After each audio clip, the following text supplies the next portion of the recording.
Yes. So we're just taking a few minutes here to wait for Nicte, who has arrived. That was a fast one. I know, the connection's great. Hi, Tina. Hi, everyone. Hi, Tina. Welcome to today's show. As I mentioned before, today we are going to talk about the troubles of crowdsourcing as it applies to your logo or branding. Oh my goodness, yes, this is an exciting topic for me. We actually got a lot of feedback on the postings the last couple of days from people that were interested about this. And before we get started, I want to make sure that you all know that this crowdsourcing is not to be confused with outsourcing, because outsourcing is what you do when you hire someone specifically, like an agency or Nicte, or a specific person, a company that you know for sure they are working on your project. So again, we're not talking about outsourcing, we are talking about crowdsourcing, sorry. Crowdfunding is a whole other thing. So Nicte, you want to jump in here and talk a little bit about the crowdsourcing and not outsourcing? Yes, absolutely. So what crowdsourcing is essentially is that a very common practice when someone is new to the business or they're wanting to get a new logo, they'll go to a variety of sites and they'll just put a basic request for proposal, or they're saying, look, I'm looking for this type of logo that has XYZ. And there are thousands of designers that get to submit their logo. And how that process works is that most sites allow everyone to see what you're submitting. And then the client will start to say, I like this one, I like this one. And then what happens is that then the designers start to see, oh, this person likes this one. Let me go and copy this and create something very similar to that logo so that they can pick me. So it's kind of like this feast or famine attitude that is created within that. And the issue with that is not only is the client getting shorthanded because people are trying to produce something quick to get that client, but on the other side is that no one's really taking the time to get to know their client. What are their needs? The most important part is, where is this logo going to be applied? Mm-hmm. It's not just going to be something that they put on a page. Like, it can be on a website, it can be on printed media, it can be on signage. So there's all these components that are so important for whether the client knows to share that or the designer asks those questions. But there's so much more to doing this logo. And so, we could literally spend hours talking about this. And the important thing about this is that it creates that competition. And I don't know if I've shared this with you, Monica, before, but when I was getting started on my own business and I decided to go off on my own, I was desperate for clients. And I was actually in one of those like crowdsourcing sites. Mm-hmm. And I told myself I would never do it, but out of desperation, I was there trying to get clients. And I just felt terrible being in it, because I saw as soon as I submitted something and the client commented, or the potential client commented, everyone started copying. I'm like, this is just unethical, and it's mm-hmm. illegal. And what the dangers of it is, let's say you go and pick someone, you're the client, you pick this person, you hope that they're not infringing any copyrights. And a lot of the times I saw so many logos that were so similar to major brands. And if people don't know that or don't do the research, what happens? The client ends up getting a lawsuit. So that's the end crucial point too, is the applications where these logos are going to be applied, how it's going to be used. And then they're just given a logo. There's no brand guidelines. How are you going to communicate about your brand across the board? It's not just a logo. And I know we'll talk more about that in another show, that your brand is not a logo, but that's such a huge issue with the crowdsourcing. And I know, Monica, you've had issues where you've even had clients, and I don't know if they necessarily did crowdsourcing, but they have the wrong types of files that you can't even work with when you're applying it for any marketing collateral. That's actually what I was going to mention. My experience has definitely been at the other end, where it's, I get something that's been done and I have to go back and tell the client that they don't have the right kind of file.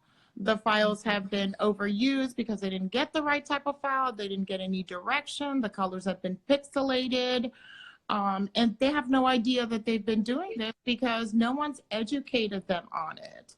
Mm-hmm. no one, you know, someone, you paid someone, they gave you a logo and they probably gave you the wrong type of logo, the wrong type of file. It's not like they gave you a full blown, like Nicte was talking about, a branding guide. These are your colors. These are your fonts. This is how you use them. And before we even got to that, we dig in deep with you. We don't just plop 3 logos and say, hey, which one do you like? We have actually gone through a tons of discovery meetings with you. We've asked a bunch of questions as to what is the goal of this business? What is your vision as a corporation or a business owner? What are your strategic goals? Who is your audience? What is your culture like? What are your resources? None of those questions ever get asked when you hire one of these companies to work on your logo. They're just going to do it and go. And then you're working with a logo that you don't even know where it even came from. And it's sad. I can tell you that I work with this a lot. We're a marketing agency, but sometimes I feel like we're a cleanup logo agency because of the stuff that I get, and I can't do anything with it. And I try to help my clients out and not charge them what other crazy firms would charge out there, or recommend branding overall, because, you know, I can't work with this logo. We too try really hard to be economical about it because, you know, we want to be the hero. We don't want to jump in with that mentality. So, and I think you hit a huge important point that a lot of people have joined in right now that I would love for you to hit again. And those are the legalities of what happens to this logo that you do get from one of these crowdsourcing. And I mean, there's, within my process too, there's a lot of research that happens before we even get to the actual sketch process. I never go into the computer at all, you know, and it's like you're saying, you have this discovery calls, you get to know the client more, their clients. So you like become part of the company essentially. And you cannot do that with crowdsourcing because people, and I think in part is the clients finding the right partner, because I see it as a partnership that will help guide them and say, look, these are the things that we need to look out for, that we need to understand so we can serve you better. And that affects what's the output of the design and the brand overall, right? There's so much to it. And what I've seen is that you cannot possibly output a logo within an hour and make sure that you're not infringing any copyrights, because you may have gone and subconsciously inspired from a logo or something that you saw outside.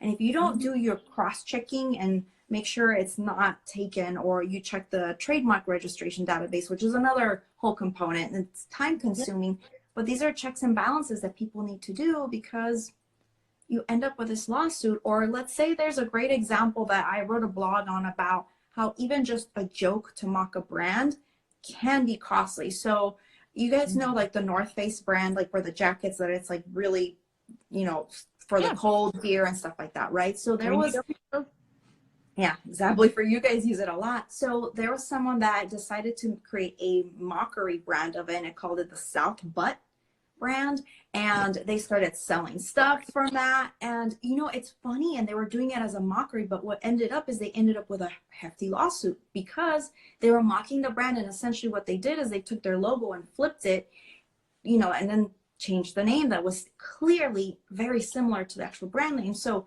you can think that you're joking, and then imagine a joke, how this can turn out to get someone sued. And imagine a company that is just starting off, where the funds are limited, and then boom, you have a lawsuit, and then the designer disappears. There goes that $5 logo. And the business. Yeah, absolutely. And it's just, and you know, like exactly what you were saying, that you have clients come to you and say you're trying to clean up the logo, and then you're investing more time and focusing on something that you shouldn't have to focus to begin with. These files should be ready to go for the client to be able to use them and have the appropriate guidelines. And then, you know, telling them like, look, we can't use this. It's pixelated. It shouldn't be pixelated. You should have a vector file for these logos.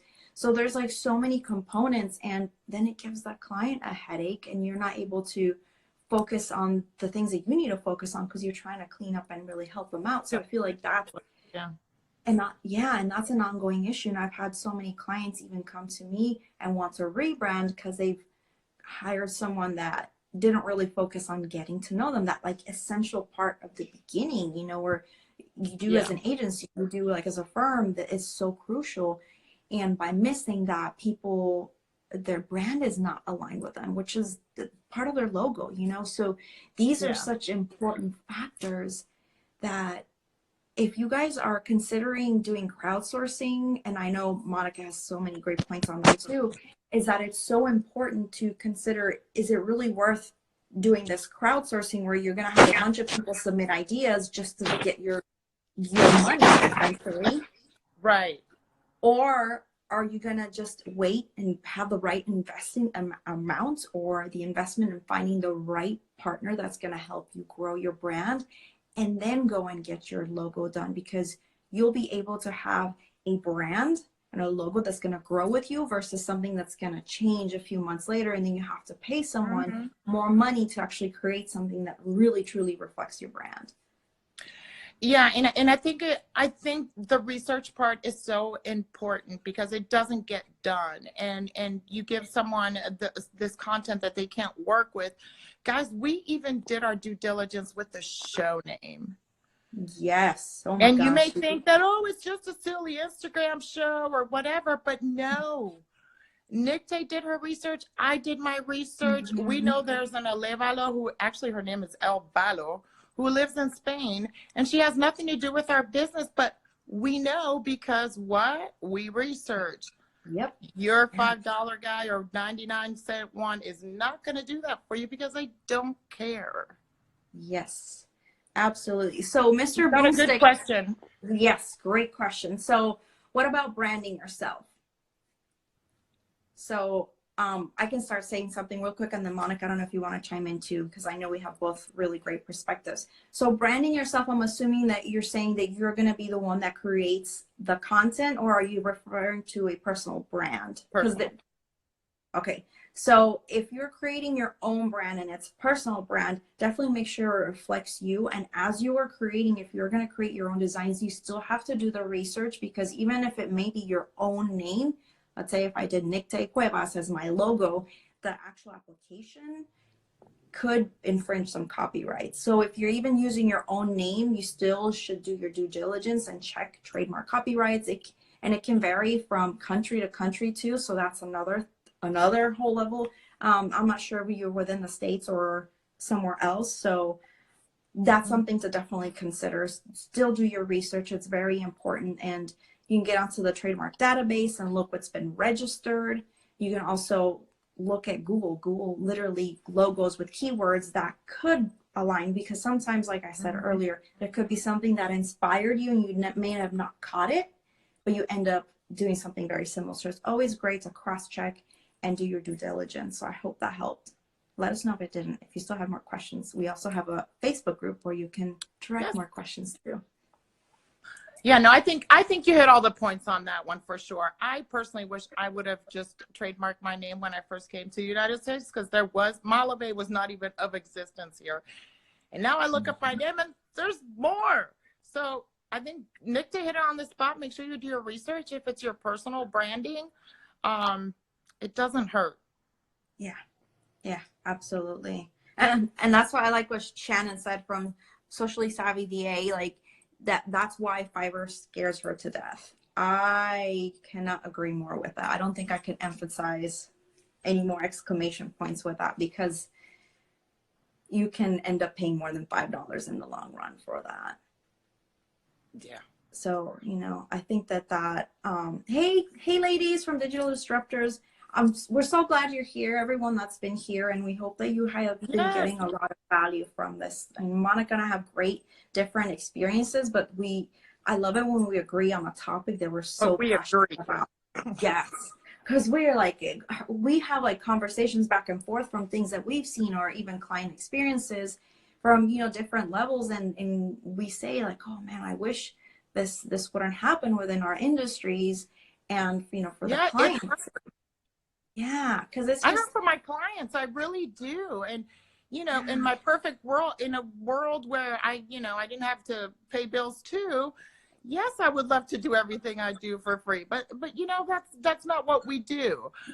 So we try to find solutions that are as cost effective as possible. And I do let my clients know if it's like, look, there's no workaround in this. You need to just bite the bullet and get the logo redone, and let's do it right. Yeah, I love how you said it. Let's do it right. Because then after that, guaranteed that logo is going to grow with their brand, and it's going to be a part of them, and it's really going to be aligned with what their brand values are. Yes, exactly. And you can support them. If you lose your files, if you forget, if 2 years from now you have new staff coming in, hey, we've got new staff coming in. We don't know where stuff fit. Hey, we got you. Yeah. No one else is going to do that for you. Absolutely. Absolutely. So I hope these were Batman. I'm not sure what Batman meant, but I'm assuming that's like you know, superhero type answers. But it's a Rude Crayon 99. He's gone Batman. All right, guys. Has found this valuable. I'm going to answer this one real quick because I get this question a lot. Do not rebrand unless there's a strategic reason within a couple of years, unless there's a strategic reason you're doing it. Your goals have changed, your business has changed, your audience has changed. There has to be compelling reasons why you are going to change a branding or a logo after a few years. I hope that helps, and if not, reach out to us. Nicte, you have anything else to add to that one? You just like said it perfectly. That's exactly what I would suggest too. And I wish we had like confetti poppers every time we're like, yes, we can't stress it enough. Good question. I know, it's like, because it's so true. It's definitely something that is so crucial, because if you're not really truly, your vision hasn't changed, there's things that you can tweak to make sure if you're trying to reconnect with your audience, there's so much that you can do on that level. But definitely, if you guys have more questions, you can reach out to us. We also have a Facebook group, or you can DM us too within our show handle. Yes. Thank you, everybody, for coming. Thank you for being here. Have a great afternoon and a great weekend. Take care.